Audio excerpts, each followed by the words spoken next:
I guess the O.W.P crew is now on Discord. So jump ship to There Discord. it is. Signed a new multi-million year deal. Testing with 1 Discord. 2. Testing 1 2. All right.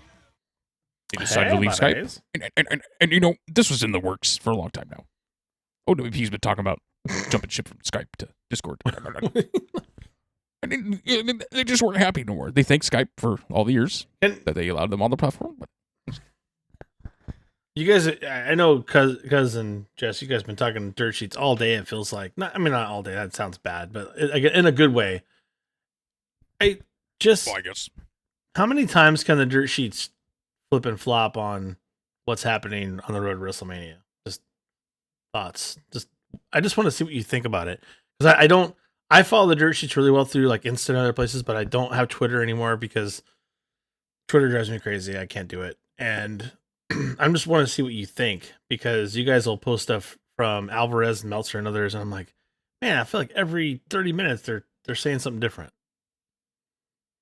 Right now. Because they're being right now. Yeah, because they're being fooled, like on purpose. Right. Like, That's Triple H and The Rock and them are Okay, so I wonder if you were going to say that, because that's what I think. I think they're being fooled on the regular, and it's got to be incredibly frustrating, because even Alvarez, when he talked about the potential tag, which was a pretty good deduction of what was going to happen, he said it seems like there's going to be a tag, and that's where just like you're like, at least he's acting like a fan. He's like, it seems like it's going this way. He doesn't make it sound like he knows. Yeah. Right? I don't know.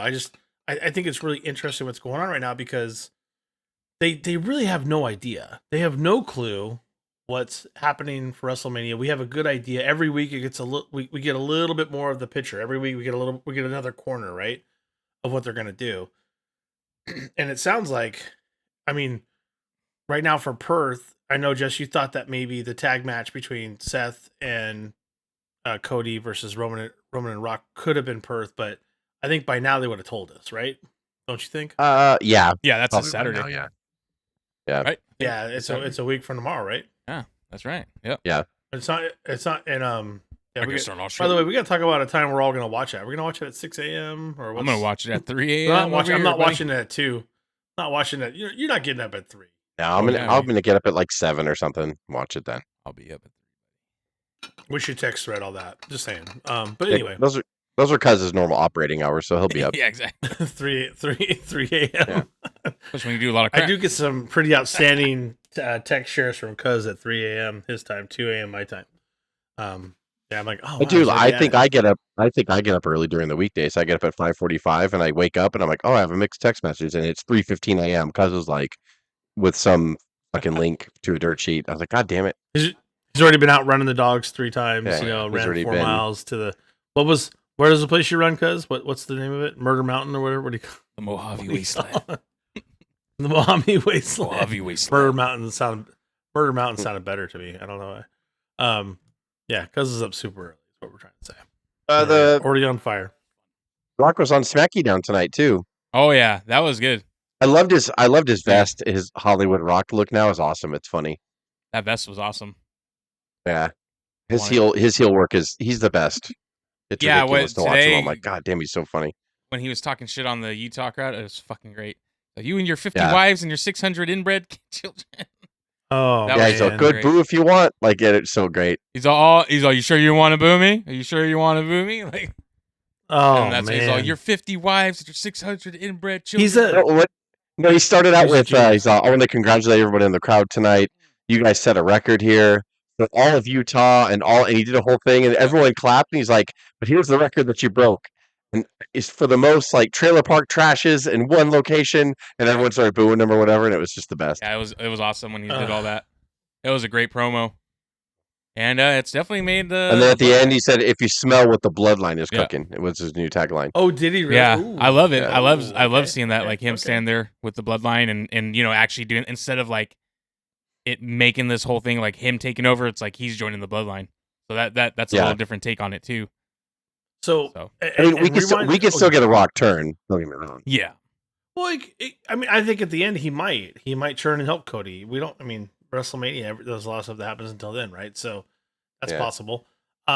Here's what's interesting, right? I have a couple of friends that I talked to on another thread. You guys have heard about this alternate wrestling thread that I have, and a couple of them are really upset that they feel like Cody was wimped out and gave up his shot and then had to get it back. And I'm like, you don't understand though. This is like Daniel Bryan, but manufactured.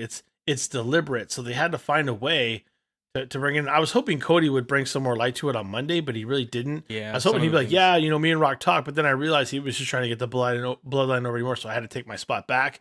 And I liked how he said, you hit me, I hit you back, and people like that. But he never really explained why he took it over, why he gave it up and then took it back. Yeah. That never really got addressed, I guess. Yeah, it's still 7 weeks though. And they just believe that what they're hard set on believing is that Cody was told to give it up. The crowd responded in a negative way, and they flip flopped. I don't think that's true. Well, Craig kind of thinks that too, and I think that they set it up that way. I think they said, that's what I think. "Hey, I believe that. Here's what we're gonna do. We're gonna have Cody give it to The Rock. If people cheer and go along with it, then we'll have Cody versus Seth, and then we'll have The Rock versus Roman. Night 1, night 2 main event. We're done. Like everything's fine." But then I really do believe, because having this all set up the way they've set it all up, like they had to have thought that this might happen. To have The Rock turn heel, that's not something The Rock will decide to do in a week. The Rock knew coming back that he's probably going to do something like intense. Like, so I think they realize, okay, we have 2 roads we could go here. We're going to go the common one, which we think that roads, pun intended. We're going to go the common one, where The Rock will be face and he'll go after Roman. And if the crowd accepts it and they think that we could have Cody beat Seth, Seth could go away, heal his injury. Cody can take a different route, and then maybe in a year we'll have Cody finally finish the story and beat Roman. Because The Rock, I don't think, was ever going to beat Roman. I don't think that was ever the thing. So, or I think they said, if there's backlash, if people actually boo, which is great, that means we have a current star that's over, which you always want those. Then we can pivot and we can do something else. And I guarantee you, like, they were set up to pivot like this. Like, yeah, it's a planned pivot is the difference. This is a brand new creative. This isn't the Vince pivot. Vince wouldn't have a pivot. Vince was set on one way, and that's all Vince would do. So I think people are not used to it. The non-WWE fans that are so used to the bullshit that they've dealt with for the past 15 years, like, or definitely since WCW was bought out, it's not a thing anymore. You know, it's been 2 years now. Have a little faith in the process and the booking. I said it on the text thread to Craig that day. Have faith in the process. Like, Triple H has shown us every reason to be confident in his decision to creatively guide this company. He has not done anything. I mean, not everything's worked, but I mean, like, it's the whole direction of the company and the feel is different and better. And I can't predict everything, which is amazing.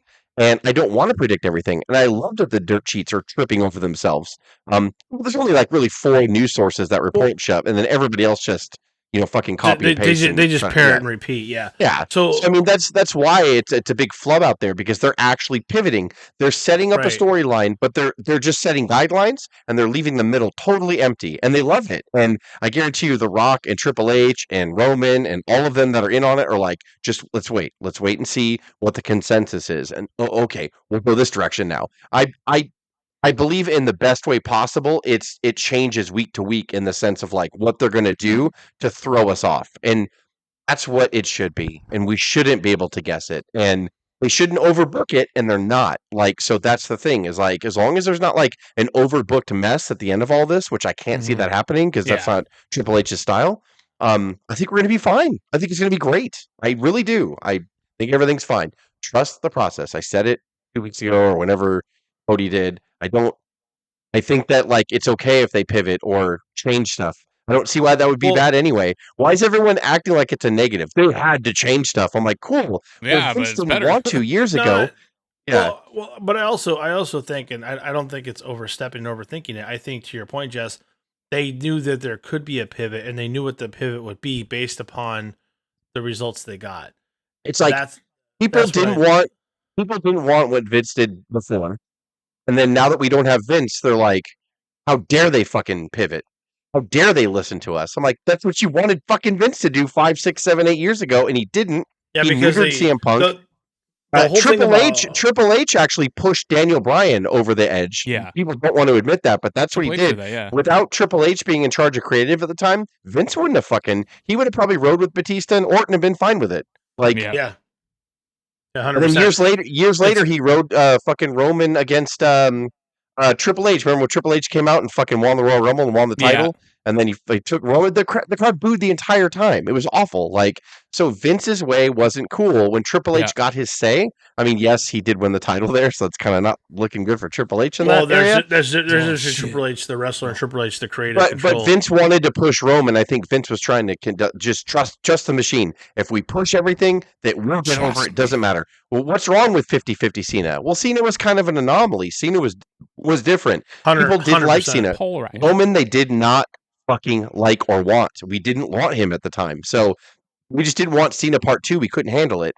So now that fucking fans actually get a creative department will pivot and give us what we want and keep us guessing, people are like, that's bullshit. I hate when they're smart. I'm like, well, what one do you want? Do you want some old fuddy-duddy? Like, God, make up your mind. Some people are just never happy, right? Because, I mean, you know. They're just weirdos, man. They're the like you said, they're the ones complaining about Vince being there, and they can wait till Vince steps down for Triple H to take over. And then he's gone, and they're still talking shit. But the ultimate thing about creative guys, in my opinion, like with the whole thing about the basis of a creative team is to be able to pivot quickly.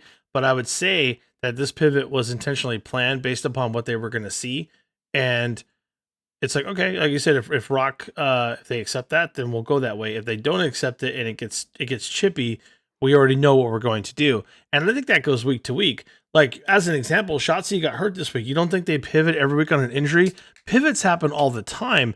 But I think with Cody and The Rock and Roman and Seth, I think that they knew what they were going to do for a long time. As soon as The Rock was finally involved and signed and he was with Endeavor, they knew exactly what was going to happen based upon crowd and social media, needs, beliefs, wants. I think they knew exactly what they were going to do, but they knew there was a fork in the road that they were going to take based on what they saw, to Jess's point. That's what I think it was.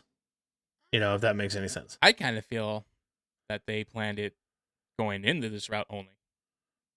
Like, planned, we're going to have Cody do this and The Rock take it. Not like planning if the people like it, then go with The Rock. If people don't, then we give it back to Cody. I think that's just my opinion. Yeah, that's what I mean. I think we're saying the same thing. Yeah. Like without they planned it start to finish with that fork in the road. Like they knew they were going to go right or left, and the right or left was going to be dependent on the fan base reaction, to Jess's point, and they took the right fork based upon the reaction. But that's all planned. I mean, they're not that dumb and they're not that headstrong. They're like, what's going to work? What and to Jess's point, if they're gonna boo and dislike the crap out of it because they want Cody that much, and Cody was the number one merch seller, according to Jess, for I think last 6 months.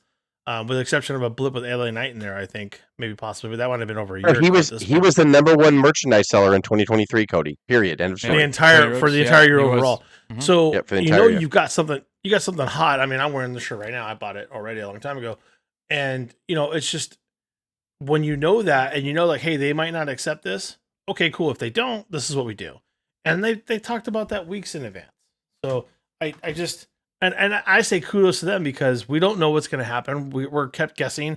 Where online, back in the day when nobody understood the internet and it started to come out and we were getting results before we'd like to and everything was being spoiled. We're not being spoiled anymore. We're not getting the spoilers. It's fantastic. Fine. It's so great.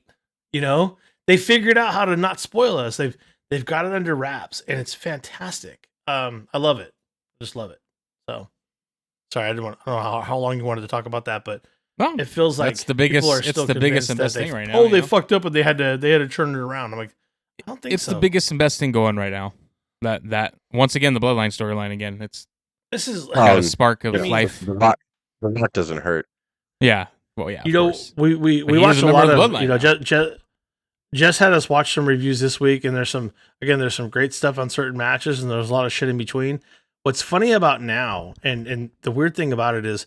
I get that there's no Rock, there's no Stone Cold, there's no Cena, there's no Hulk Hogan, there's no whatever, there's no Ric Flair. But this really, if you think about it top to bottom with wrestling that you have availability through AEW, TNA, and then look at the cream of the crop of WWE, what they have top to bottom, every match they carry, is amazing. It's stellar match work. It's so good. It's so good that we're spoiled. We go back and watch these review matches from 1999, Jess, and I'm like, dude, some of these matches are on pay-per-view and they're awful. They're god awful compared to what we see on Raw every week. This you don't get shit matches anymore, really. This is the apex of wrestling entertainment that it doesn't get any better than this, top to bottom. You can argue you don't have the star power of Rock and Stone Cold, but I'd argue Roman's getting pretty close. And LA Knight's a phenom, and Cody's amazing. And then don't even talk about our other availability of wrestling from AEW and other places. It's the best time of wrestling. It could be the best time of wrestling, and I'm saying over Stone Cold and Rock, and that's saying something. Over Hulk Hogan, like there's definitely quality. There's way more. Anything now, I think. Well, quality, because quality over quantity, right? If anything, it rivals what like the mid or early '80s were. Like it's like there's territories now. I know TNA is a territory in my mind because they don't have the backing and everything like that. I would say it's WWE number one by far.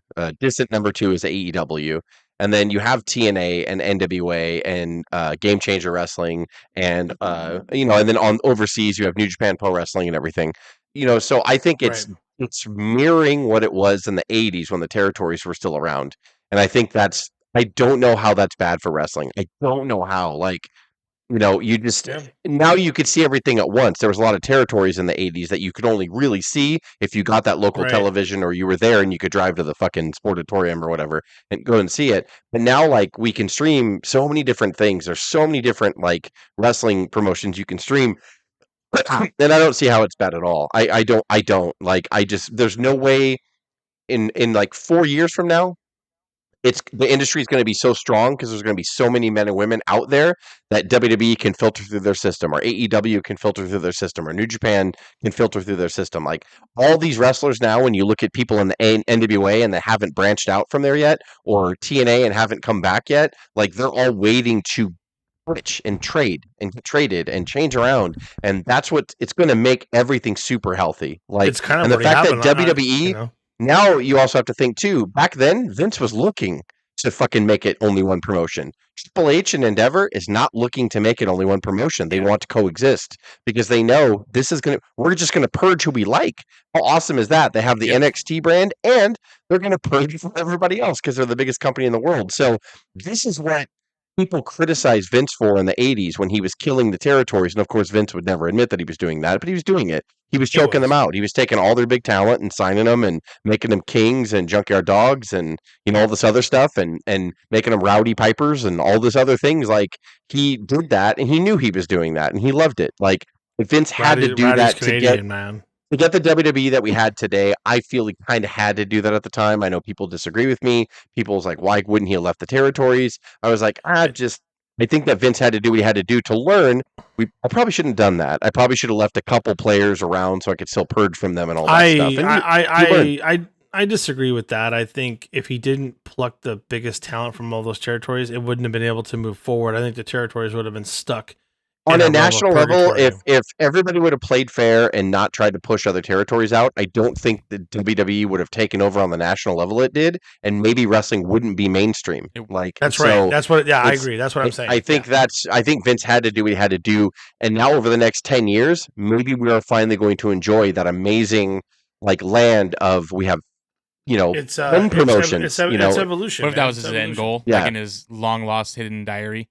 And at the end, you will coexist with all wrestling promotions. Yeah, that was his last. And you will reverse course. Yeah, you will reverse course. I'll squash that right now. No, just kidding. You're all dead.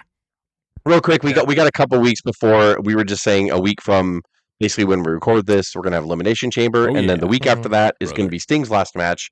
They have 6 matches so far signed, which actually I want to praise AEW for because lately, the last few pay-per-views, they've waited till the week before to announce 5 extra matches. They have 6 already, and we still have 2 weeks. So Will Ospreay is going to take on Takeshita. Is that how you say his name? Takeshita. That's going to be. Nice. They just added that. That's going to be fantastic. Eddie Kingston against Bryan Danielson. Excuse me. That's for the triple.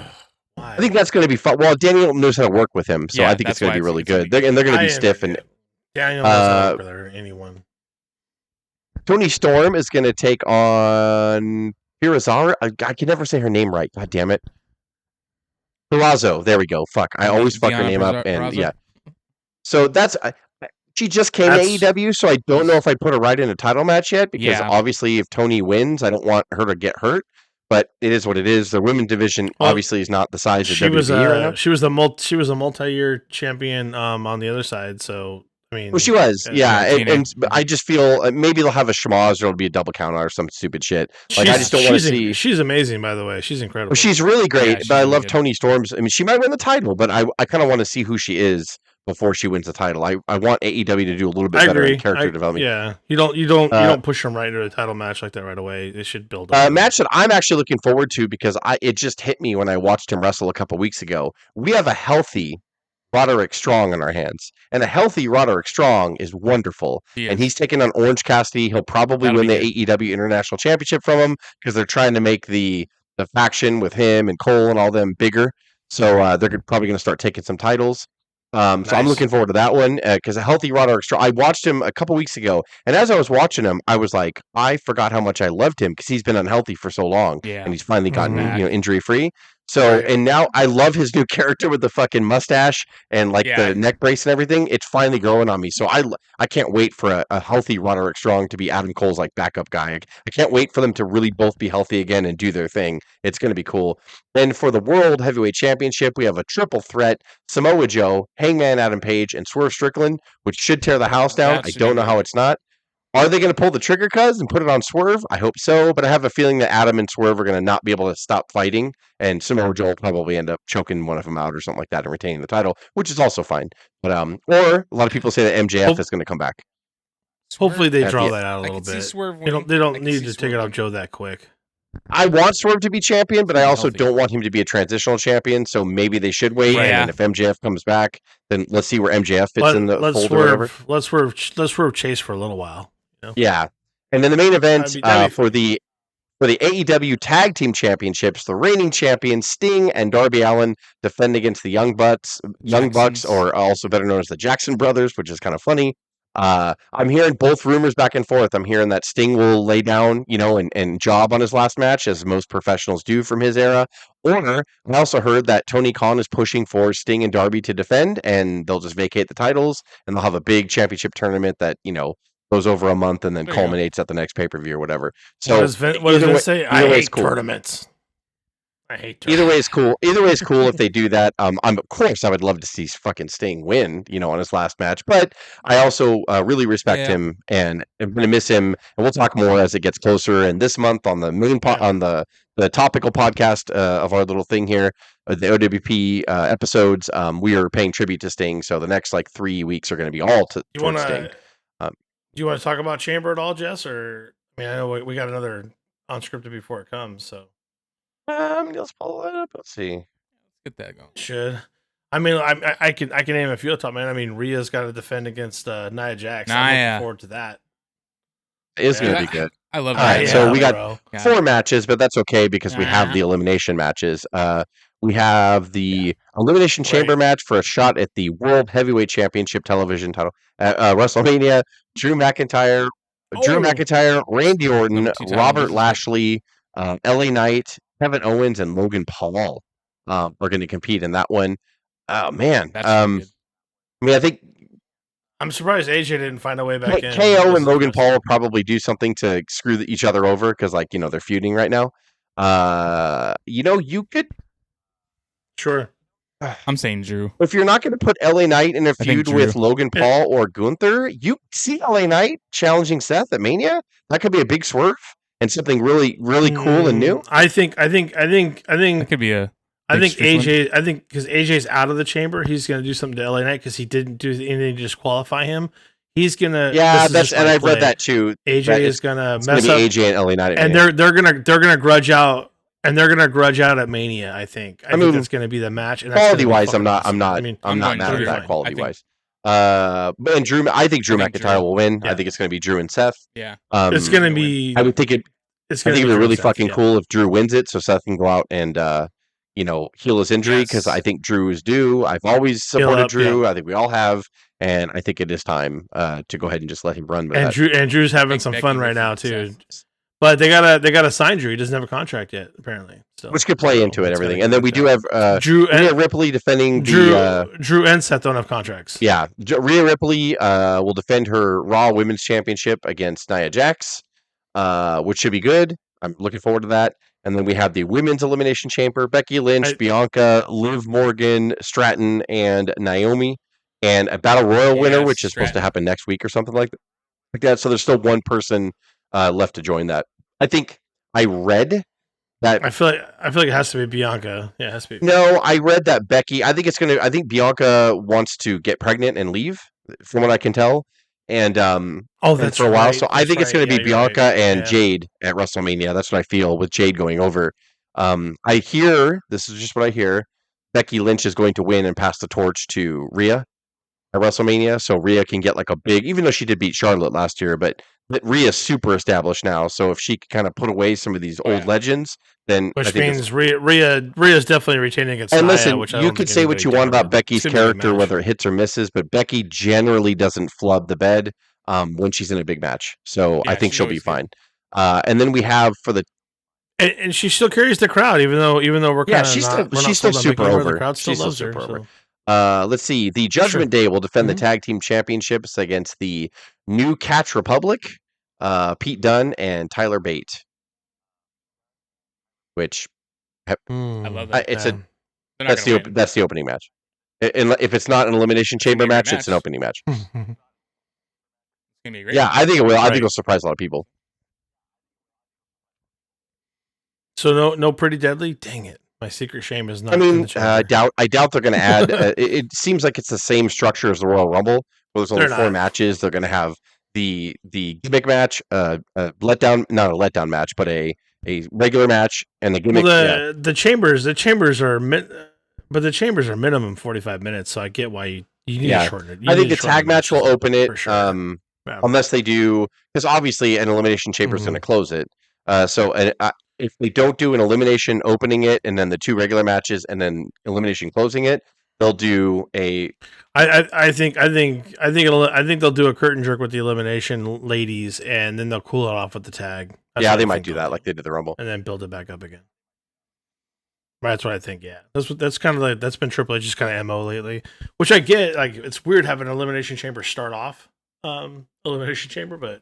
When you have 2 of them, it's. I love that though. Now, we're spoiled.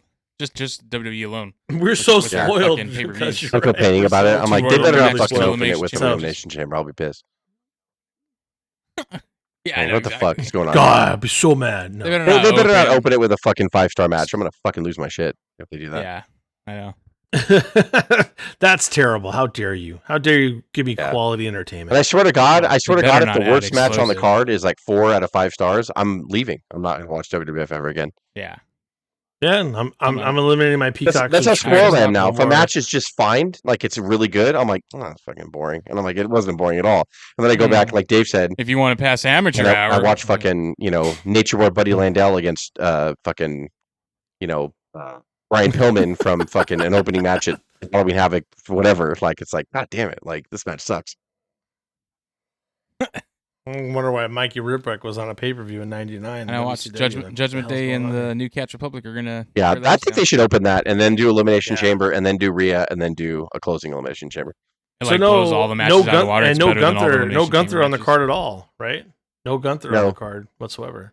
He deserves his rest. He's relaxing. He does deserve it. We're in an era where like Triple H lets his champions take naps for like a month if they want, and it's fine. Everything's fine. Yeah. Yeah, to your point, Roman's not even there, right? He's not even going to be there. He's not flying. Yeah, Roman's like, I got shit to do. Rock and I are going to fucking party somewhere. Yeah, there's not a world title match at all on that card, right? No. Seth's not defending either because he can't because of his injury. Just Rhea's. Yeah, that counts. That should be the main event. Not really. I'm just kidding. Yeah. Well, maybe not. I think it's going to be good, dude. I think it's going to be a good match. I'm pretty excited about Rhea. You want to talk about television titles? Well, Whoa! if nothing against Seth, It's out of I actually control. like Seth a lot. I think he's done everything he's been asked. He's done great. He's the best character. But you know, I mean, if Drew wins it, it's a world title now. That's I'm gonna go ahead and say that. Nobody can. Dude, I'm gonna love it. Nobody's been able to elevate a world title like that more than Seth has. He's done a great job. I didn't like the conception. conception of it, and it's Right. unfortunately the first person who wears it will feel my wrath. And then after that, when Drew wins it, it'll be Yeah. the World Heavyweight Championship. We'll have a ceremony. We'll do everything that we need to do. I'll wear my Drew shirt. It's a good looking belt too. It looks better than most. It looks good. I think it's probably the best looking belt they have. Title. Yeah, it is. And that in Rhea's belt. Yeah, right now there's been better belts. That in Rhea's belt.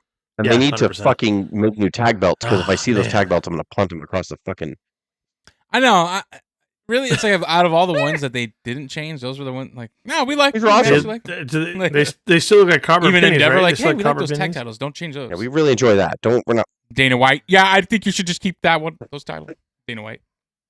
That's the biggest. Like the gladiator titles. Dana White. There's only you have to buy more. On the board, he's like, I like the round tag titles. It's the only thing I'm going to ask for. I like round tag titles. Just don't change the tag titles. I think it's coming. And I have a joke, and I can't say the fucking joke right now. It's so stupid. I hate fucking PC world. So dumb. Stay on our Patreon. It would just flowed nicely. Yeah, it would have just flowed nicely. And it would have been a great joke, and it would have just been a joke. It would have been that. And now I'm definitely not going to say it because I want people to be like, well, what would it be? What was it about him? Yeah, yes, of course. Of course it was going to be. Tune in on the live stream. We'll tell you what. Of course it was going to be that. So funny. Was it the? I was gonna be like, I was just gonna say, and then he turned around and I didn't want to say it because the people are like, "What? That's nothing to joke about." Well, and that's how he started Power Slap League. That's the lore. That's the inception. But they both were just practicing. Wow. Well, that's a good idea. They were both just practicing. They both just overreacted. Oh yeah, she hit me 3 times. Yeah, she probably walked up and just said, like, "Do you want to practice?" And he's like, and he took you want to practice for that Power Slap League? He took a shot, and then he just reacted, and then like afterwards, they were like, "Let's go live. We're gonna launch this shit." Yeah, we're like, she's like, "Yeah, you're right. Let's." The most scariest fucking thing I've ever seen. The most pointless goddamn thing I've ever seen. Of course, Dana White backs that up. Just people slapping the shit. Their face swells. Yeah. Jesus Christ, man! They're all getting standing concussions with open hand slaps, and they hit like fucking Volkswagens. Like these people, like it's like Jesus fuck, man. I don't. Unless you sign a waiver, you can do whatever you want. We should hold a power slap on. What if someone gets slapped so hard that they just die? Right. Our next retro review is going to be power slap. Is that what it is? I mean, people have died in the ring boxing, right? You've been punched, knocked out, and died in the ring. That's happened. So, I mean, I guess the good part is they have people catching them as they're falling back, so they don't fucking. I know, yeah, at least. Yeah, so you can't. I mean, the back of your spotters. Head. Yeah. Spotters. Slap spotters. Spotters. Spot them to take the slap to the face too. So what do you do for a living, sir? I'm a slap spotter. What is that? Well, I catch motherfuckers with swollen faces who get slapped and they pass out. Yeah, with swollen faces. I get paid $100K a year to do it. What do they call it again? It's just what's the name of the what Power Slap what's League? The sport? Power Slap League. That's what it's called. PSL. It's all the merchandise. PSL, just on the t-shirts. Welcome to the PSL. PSL underwear. Yeah. And anyone can be a power like you. We could all literally wear Power Slap League shirts, and because everyone looks normal anyways on there, they'd be like, "Oh, you guys probably really do that." You do? I'm pretty good. Yeah. Did a couple. I get weird stuff when I wear wrestling shirts all the time. So you do that? I'm like, no, I don't wrestle. Like, I don't know. I've been asked that question a few times in the supermarket. So WrestleFest, huh? What do you mean? You were there? No, I wasn't there. I was a kid. I look like I'd be a piece of shit on Power Slap League right now. Wait, I'm looking. You think I'm as old as the Warrior who died years ago? Like Warrior Jake the Snake on my shirt. It'd be badass to be at fucking WrestleFest. Fucking outdoor venue, a house show, fucking 1988. Did you meet Earthquake? No, I didn't meet Earthquake. I was like fucking 5. I didn't. You know what? You know what I'm really angry about? Why the fuck haven't more wrestling promotions come to the Lake Elsinore Storm again? God damn it! I know. Like honestly, like. Yeah, you know? I mean, you get like the smaller leagues, like or TNA can't fucking venture out here, some shit, like or do something. I know. We got a goddamn casino. I The best you'll get is I think midget the wrestling. casino's a good point, but like I think they look at Ontario. We got a goddamn fine. fuck Ontario. Like they need to come here. You can go to Temecula for the wineries. What are you doing? You're gonna pay a lot for Pachanga? That's expensive to rent there. Fucking the Storm Stadium. They probably will rent that out for like $100. You can even hold an event there. Yeah. If TNA came out here, they'll be like, you can rent. Yeah, you could do a Saturday show for $100, and we'll pay for the power. And then we're like, all right, like that's fine. Just we get profits from all the beer, and then TNA is like sold. That's totally fine. I don't know why that would be a problem.